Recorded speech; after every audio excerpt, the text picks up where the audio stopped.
It is 5:45 Central Standard Time. Oh boy, daylight savings time is over. So there's apparently one of you out there. Hi, person. Yeah, part three, OBS Tour Series. Geez, I don't even know. I had to probably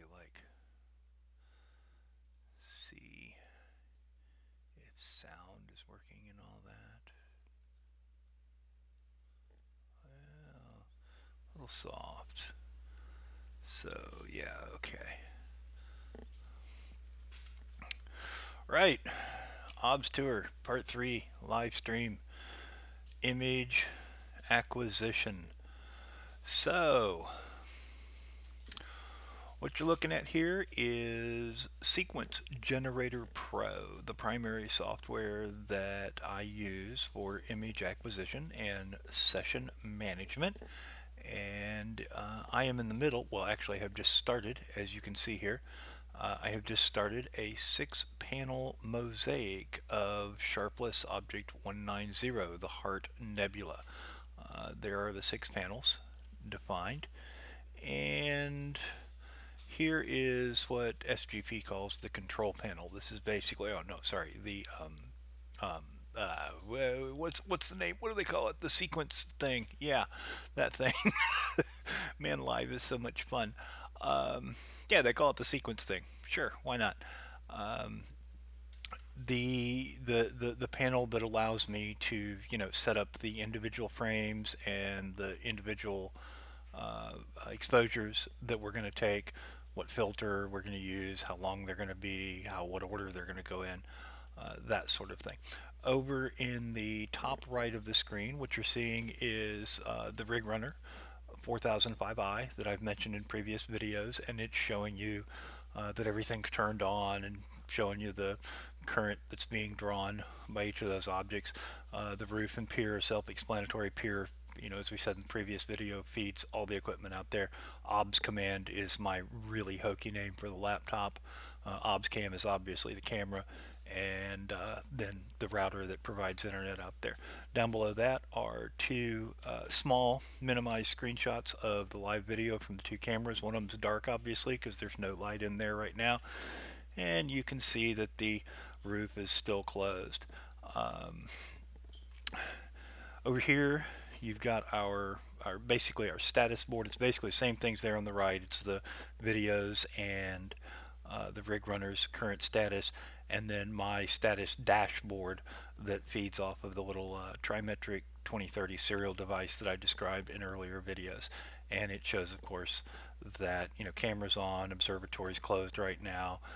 It shows power. It updates once every minute or so. Got some good voltage from the batteries there. They're pretty full. We had a nice bright sunny day, so they were topped up very nicely. And then here's just kind of a larger view of the videos themselves. So we'll come back over here, and obviously the first thing that needs to happen for any of this is that we've got to open the roof. Before we do that, I'm going to come over here to a screen you can't see, and I'm going to turn the LED on, or excuse me, not the LED, the infrared LEDs on the observatory camera, and bam, there they go. As the brightness adjusts, there we go. Alright, and from there then we should be able to go ahead and get our roof open and start seeing what's going on. So we'll come down here. Now I cheated a little bit. I already connected the camera earlier so that I could cool the camera down. I like to take quite a bit of time to cool the camera down. Performs better that way, easier on the cooler. Dome is already connected. Well, okay, it's called Dome because ASCOM thinks every observatory is a dome, and a roll-off roof is really just a dome that doesn't spin. It just opens the shutter. So we'll see the shutter is closed. We're going to go ahead and open that, and we should see in the external OBS cam view, we should start seeing that roof opening. We'll flip over to these cameras. There goes the roof opening. And you'll see the glow from inside from the IR lights coming off the OBS cam. Obviously, I'm going to turn those off before I actually start the imaging session. Honestly, yeah, forgive me, I just drank right in your ear here. Honestly, when shooting narrowband, really doesn't matter too much. The only one that it comes close to is HA, and it's really not even, infrared is really far enough away from there that with these 3 nanometer Astrodons, it doesn't trounce on it at all. So honestly, shooting narrowband, the IR LEDs really don't matter a bit, but they do suck up power. So, you know, we're running solar. Why waste the power if we don't have to? Once I'm through, I've made sure the scope is slewed where I want it to and everything's working right, I'll go ahead and turn those off. No sense in burning those electrons.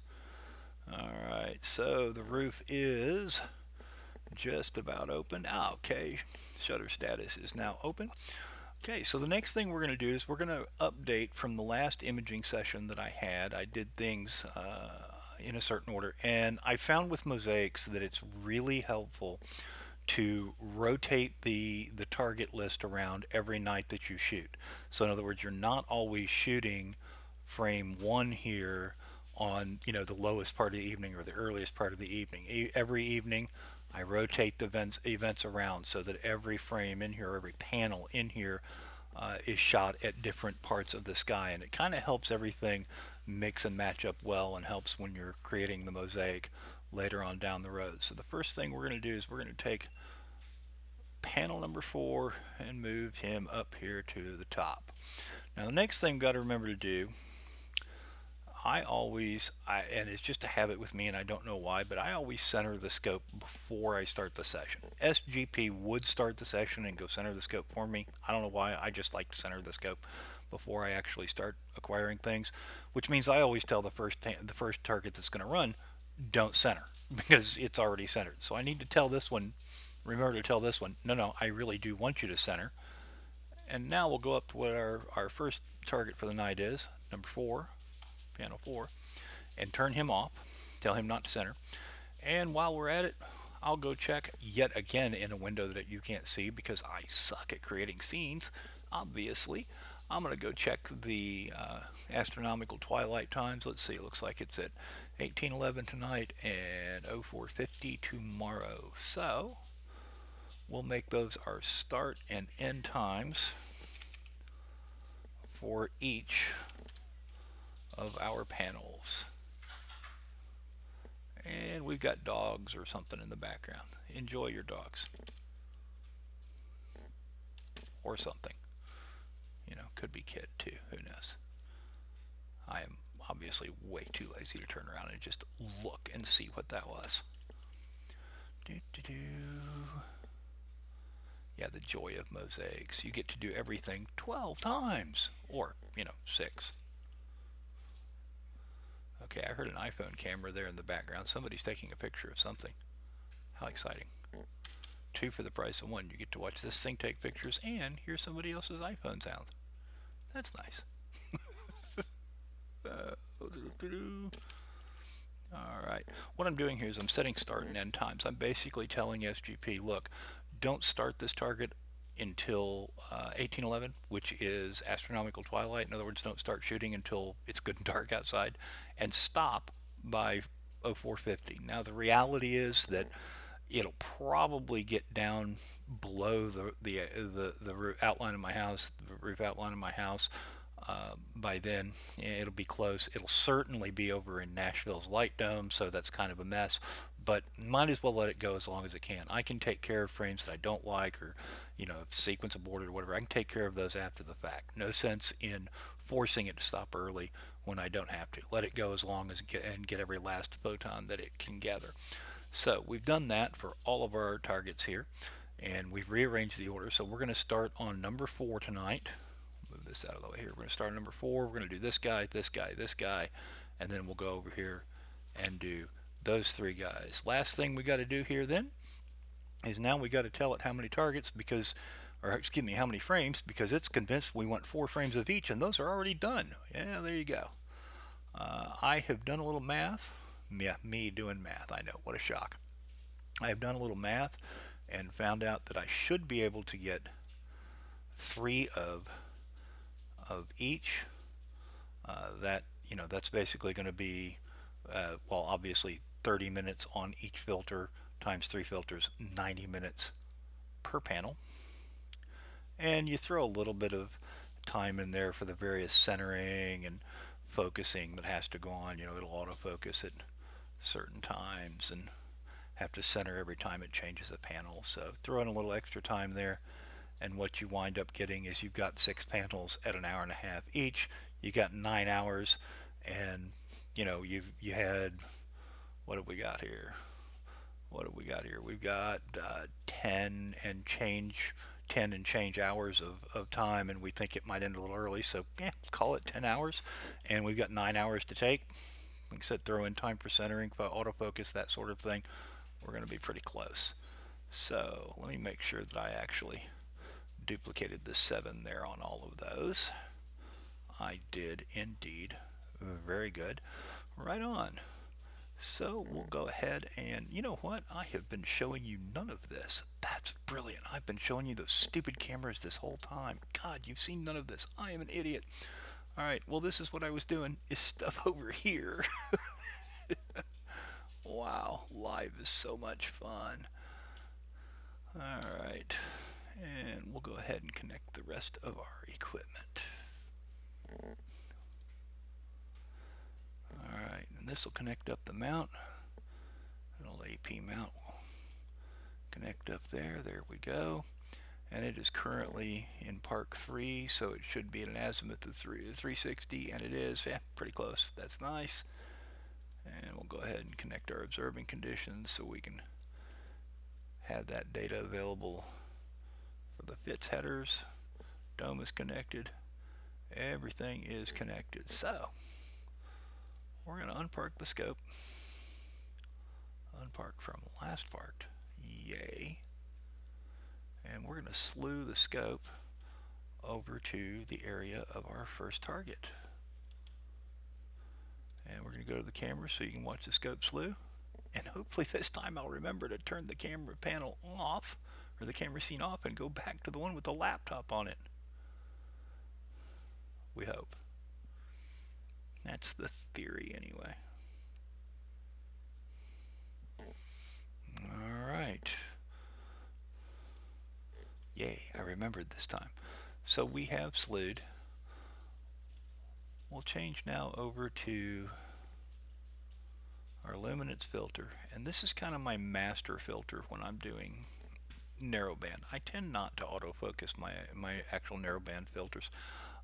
It takes an incredibly long time to do an autofocus run with narrowband. You've got to do like 20-30 second exposures, especially with these 3 nanometers. So what I do is Sequence Generator Pro SGP will autofocus based on what's called an HFR, half flux radius routine, and you'll see that happen here in a minute. But I'm told it to always autofocus with the lume filter. Never try to use the narrowband filters.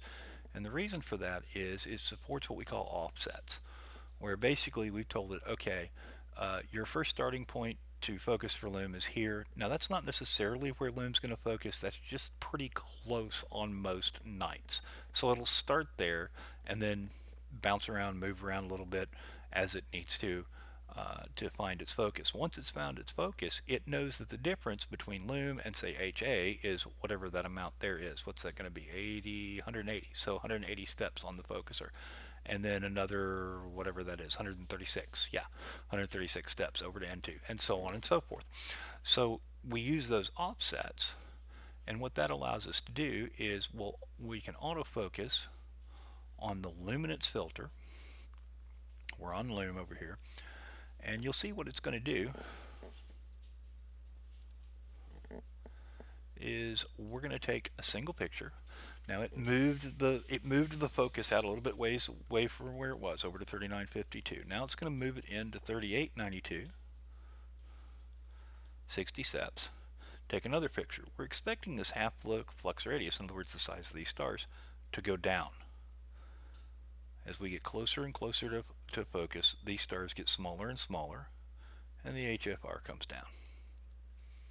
Now eventually, somewhere down in here, we're going to get them the smallest they can possibly be, And as we start moving the focuser, it'll start coming back up again. Ideal focus then is at the bottom of what will look more or less like a U or V shape. That's the theory anyway. Yep, here it is. Starts coming back up. Aren't these attractive dust bunnies over here? Those are new. Really dark too. Do some good flats to take care of those. SGP's autofocus routine also has what it's called smart focus. If you're way out of focus when this starts and it can't get to ideal focus in the 7 steps, it'll actually expand the range. So start trying to do 9 steps and 11 steps. So it's actually really fairly robust about getting you correctly in focus. So what we know now is that we are well focused for the luminance filter. Because I've done the work in the past to set the offsets, I can now set the HA filter and not need to do an autofocus run. I'll just take a quick 16-second exposure here. Demonstrate. I don't need to do an autofocus run. I know HA is going to be in focus because it is always that number of steps away from the luminance filter. If I focus for lume, everything else is going to be that number of steps away, and they're going to be in focus. Let's turn off our little star overlay here. There we go. There, HA nicely in focus for us.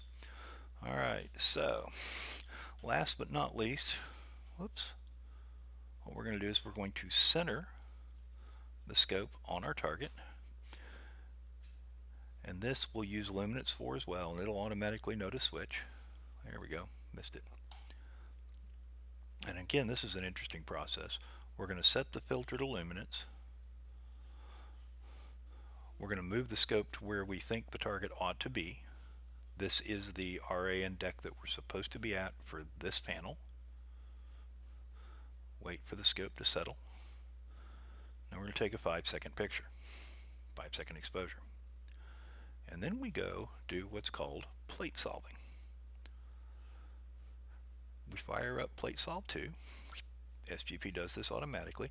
Plate Solve 2 is a piece of software that knows it can look at a pattern of stars and know where that pattern of stars is. The center of the image, this pattern of stars would be XYZ, such and such RA and such deck. It determines, oh, you are actually at this RA and this declination. Now we move the scope again. Oh, the scope says, oh, I wasn't where I thought I was actually over here. We take another picture, we validate it, we're actually just 1 pixel off. That pattern of stars is precisely centered on the RA and declination that we were looking for. We have now centered the scope. Now that we're centered, we'll come over here to what's called PHD, Push Here Dummy, guiding software.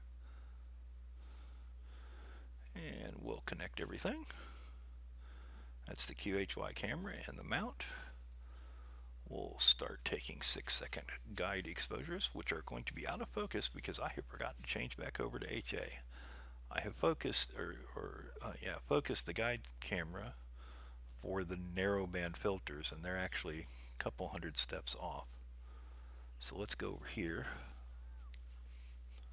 There we go. And we'll pick a nice bright star right there and begin guiding. Because now that I'm centered, I want to go ahead and start guiding. It won't move or drift too much, but you know, over the course of an hour or whatever, it might move or drift enough to mess up a mosaic. So I'm going to go ahead and lock the guiding in right away. All right, we are guiding. Outstanding. And we told it to start at, what was it, 611? Yeah, 611, and it's 604, so we're pretty close there. And as long as we're at it, I'll go over here to another window that I haven't included. Oops. Oh, come on. Come on, scroll bar. There we go. Alright. Come over here, back to my other window. Turn the LED off. inside the obs.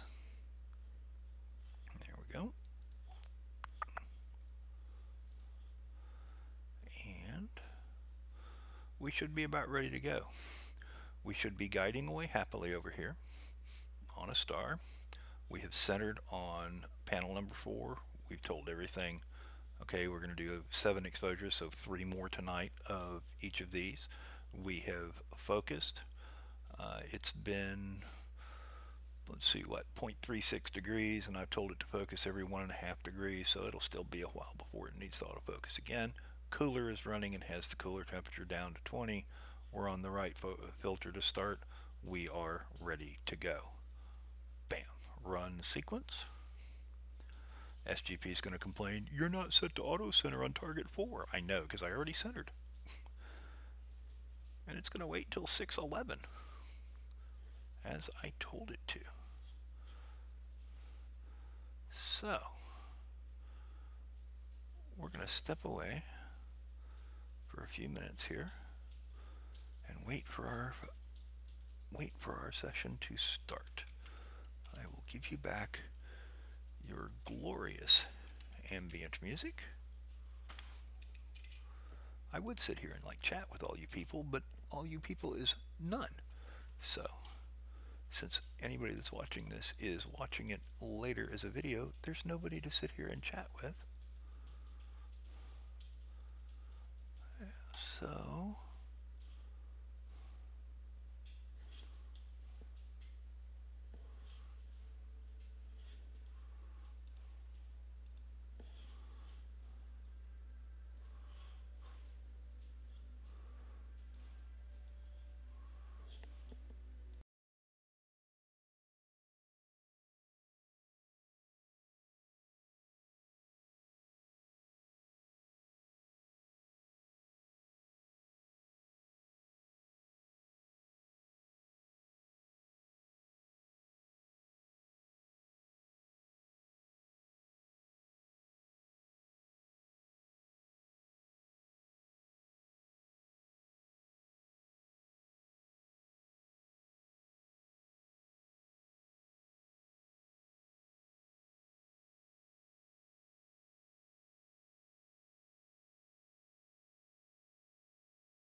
yeah.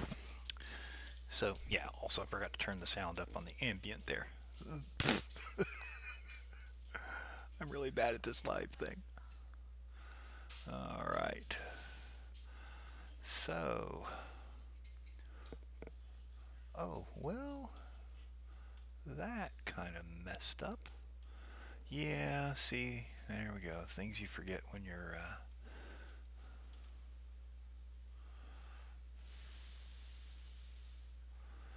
all right. We had told it to change the camera temperature to 15°C to start this. That was when it was warmer.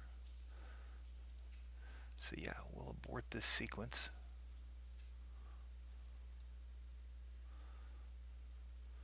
And we'll abort the current warm-up.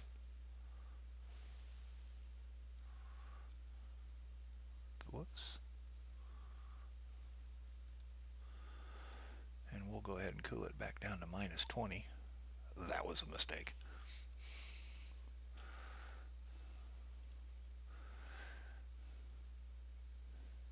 There we go. Yeah, when it was warmer, I told it to try to get down to -15, but it's cold tonight, so I told it to go ahead and drop to -20. Are we still guiding at least? We are still guiding at least. That's nice. All right. Let us try this again. Right on. All right, checking the guider. Guider is below 1 pixel. Wait for the guider to know it's below 1 pixel. And we're off. 10 minutes of glorious hydrogen alpha. So while we are waiting on 10 minutes of hydrogen alpha,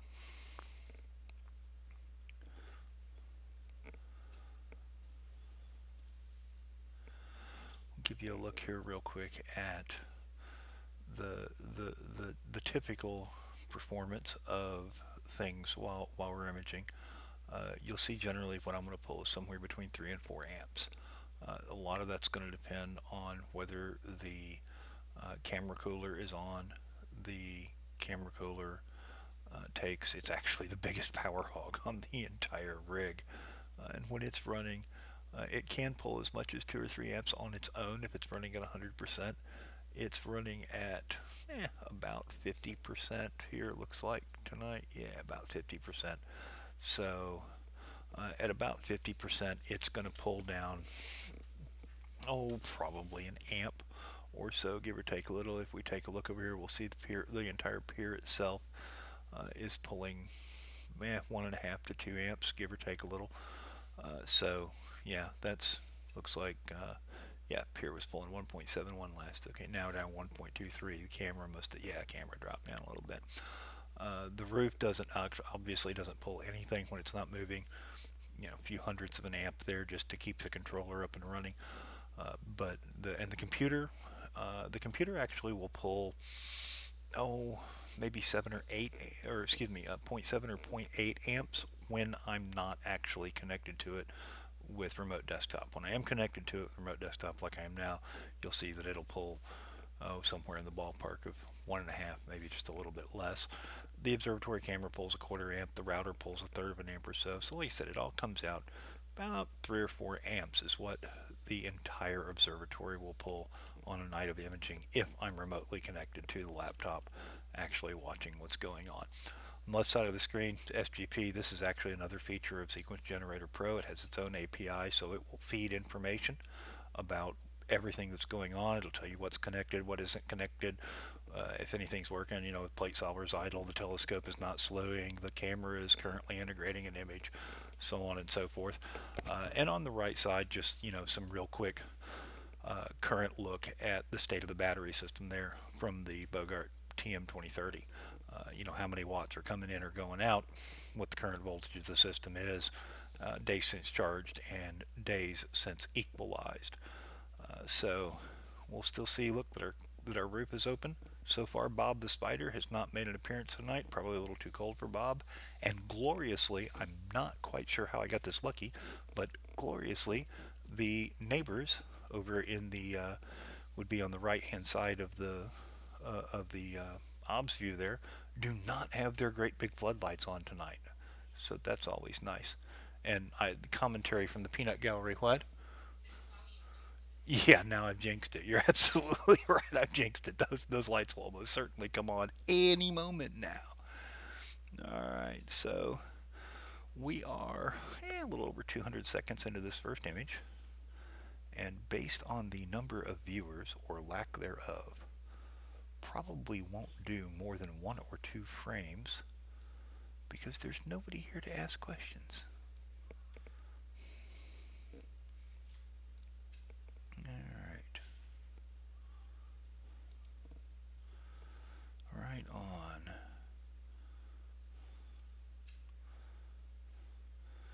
So, yeah, this is, what you're seeing is pretty much the AP hobby. All the fun's in tinkering with the gear. Once the gear actually works, yeah, you click a few buttons and you sit there and stare at it.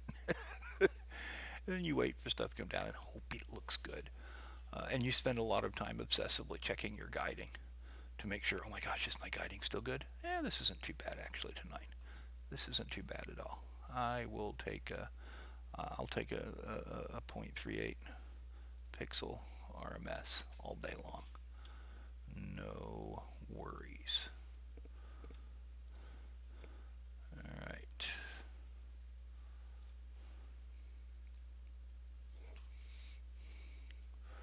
Let's see, down pretty close to freezing out there. Low humidity, that's good. The dew heater won't be running much. Dew heater takes up a little power too, obviously, but it won't be on at all right now. So that's a good thing. That saves us a little power. Winds are kicking up a little bit, but not too bad. All right, 289 more seconds to go. Right on. Definitely has dropped almost a full degree since the last time I autofocused. That's interesting. I've told the autofocus to autofocus every 1 degree, so it may go back and autofocus right after this frame or the next one. We will see.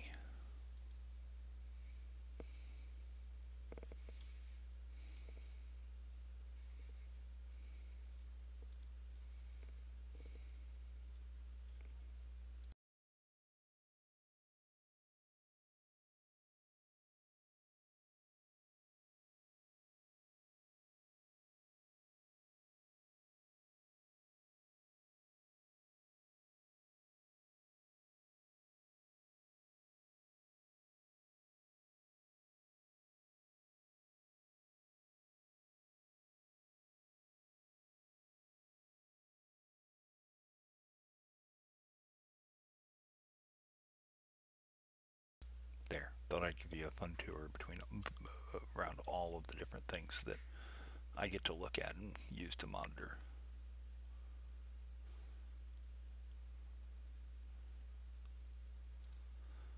All right. We're getting down here less than 4 minutes. Yeah, we do 10-minute exposure, or I do 10-minute exposures here, honestly, with the light pollution around here, even with the narrow band. 10 is kind of where I like to stay. I can get to 15 and not blow them up too bad, but it kind of depends on the target. And you know, this one is this target is really actually quite bright. I mean, even just in the sky survey image, you can see this target just really jumps out. So it just doesn't need a whole lot. And frankly, I'll, you know, if I can save a little bit of exposure time, I will. I can get more frames that way. More frames drives our SNR up. And yeah, I may be missing a few small details, but frankly not really many. And again, if I get enough frames, I can usually get them back anyway. 15 minutes is about the max that I want to do with narrowband here, and with Lume and RGB, I'll run as low as 2 or 3 minutes. Get to a dark site down in Texas, something like that. I'll ask this rig to do 30-minute exposures or even longer. I have had one target in Marathon that I did 60-minute exposures, every single exposure 60 minutes. So that was a lot of fun to watch the mount perform to the level necessary to do that. But you know, as you can see, the AP performs nicely. the guiding is really pretty solid. You know, we're down well less than a single arc second of RMS. So the the error is minimal, and you're going to typically see eccentricities you know, below zero point 0.4 with that kind of performance. So you know, certainly stars are going to look nice and round, nice and small and round, even at a large scale. All right, we're getting down here to almost a minute left.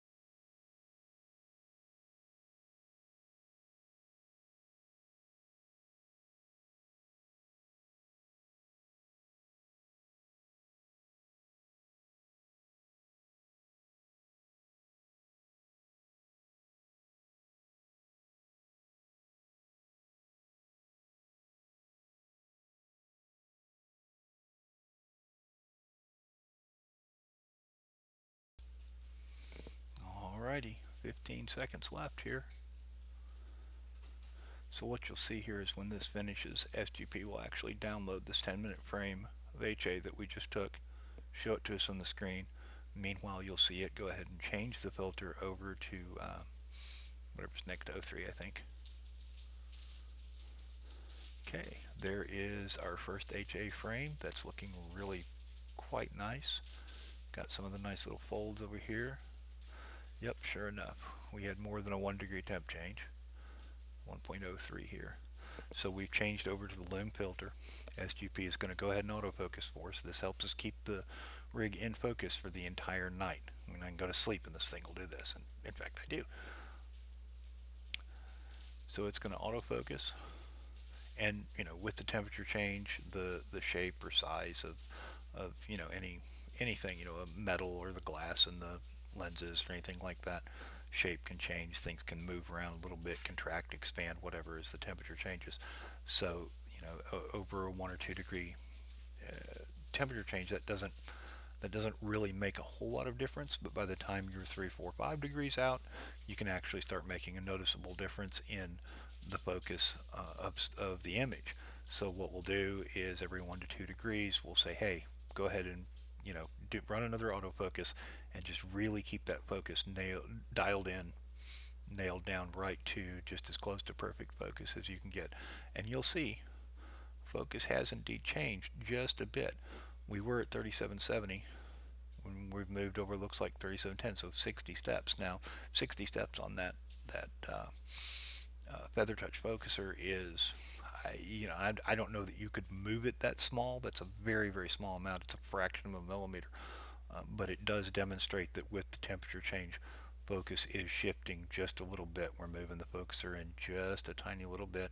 So you know, as the temperature drops 4, 5, 6 degrees Celsius tonight, you know, you'll see that focus point move along there, and if you left it over here at 3770, by the middle of the night you'd be well out of focus.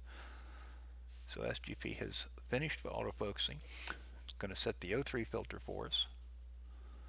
Now it'll start the guider back up. Yep, it has started the guider back up. The guider is, of course, now very unhappy because you just racked focus in and out. It has no idea. Like, what is that large blob you had me looking at over here? So now that, you know, we're back into the back in focus and have changed the filter on it, we're going to let PhD cycle through a few exposures here, and it'll start moving the mount back over and center it back on that star. And you'll see here it's now coming back down toward the 0 line over here. And as it comes back down within range, SGP is going to ask it to get down to less than 1 pixel and stay there for 4 seconds or more. So you'll see for every exposure that comes along, yep, the distance is dropping just a little bit. and now it's down below a pixel. It's at 0.8. We're going to make sure it stays there for 4 seconds. Yep, it did. We're going to ask the PhD, are you sure you're done settling? PhD says yes. Bam. We're going to start lipping through and take the first O3 frame then. So there you go. The rest of the night is basically just going to be this exact process. We're just going to cycle through we're just going to cycle through frames. Once we've got 7 of each filter, so 3 more tonight, 7 of each filter here on number 4, it's going to go through the auto center process again. It's going to slew to number 5. It's going to center on number 5 using plate solving. Do those 3 and so on and so forth. Just be looping all the way through. Then it'll do 6 all the way down 1 through 3. It'll work on that throughout the entire night. And once the night is over, we actually have the mount the observatory slaved to the telescope. So essentially what that means is that we've told it it's a roll-off roof, and the telescope and the observatory are synced to each other or slaved to each other, meaning when one does one thing, the other one responds. In this case, the response we want is that when the mount parks, which it does at the end of the sequence, then we're going to also close the roof. So we're going to get over here, and we've told the telescope here, in the control panel, park when sequence completes. So when everything shuts down here, either because the sequence aborts because it loses stars, clouds, whatever, or we've gone through all of our frames for the night, when the sequence completes, it's done. It's going to park the scope. And we have told it that, hey, when we park the scope, we close the roof. So we're going to go ahead and park the mount into our normal park position, then close the roof. So essentially when I wake up in the morning, I'm going to wake up to a closed roof, everything shut down, all my images sitting there waiting on me. All right, so since there have been 1 or 2 of you, but you're not sticking around. So, if you're watching this after the fact. That being the case, nobody here really to ask any questions or chat with. We're going to wrap this up. And this has been the 3rd and final part of the OBS tour. You've seen it all. You've seen the rig itself in part 1. You've seen all of the power system and how everything is run in part 2. And here in part 3, everything came together, and we're actually started gathering some data with all this cool stuff. So until next time, have a good one.